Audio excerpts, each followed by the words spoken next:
चंदूर आगामी जिल्हा परिषद व पंचायत समिती निवडणुकीच्या पार्श्वभूमीवर चंदूर येथे भारतीय जनता पक्षाच्या वतीने भव्य प्रचार सभेचे आयोजन करण्यात आले होते.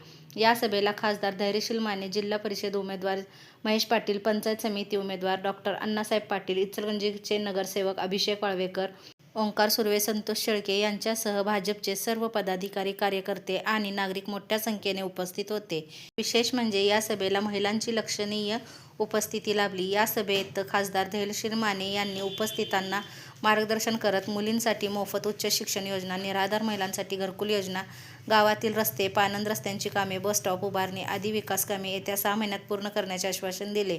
तसेच महिलांसाठी राबवण्यात येणाऱ्या विविध शासकीय योजनांची सविस्तर माहिती त्यांनी दिली. यानंतर जिल्हा परिषद उमेदवार महेश पाटील, पंचायत समिती उमेदवार डॉ. अण्णासाहेब पाटील यांनी आपले मनोगत व्यक्त करत रस्ते, पाणीपुरवठा, आरोग्य, शिक्षण, ग्रामीण विकासाचा सविस्तर आराखडा मांडला. महिलांना रोजगारांच्या संधी उपलब्ध करून देणे तसेच त्यांचे आर्थिक उत्पन्न वाढवणे आणि महिला सक्षमीकरणासाठी ठोस पावले उचलण्याचा निर्धार त्यांनी व्यक्त केला. सभेतील सर्व वक्त्यांनी महेश पाटील व डॉ. अण्णासाहेब पाटील यांना प्रचंड बहुमताने विजयी करण्याचे नागरिकांना आवाहन केले. संपूर्ण सभा उत्साहात व जल्लोषात पार पडली.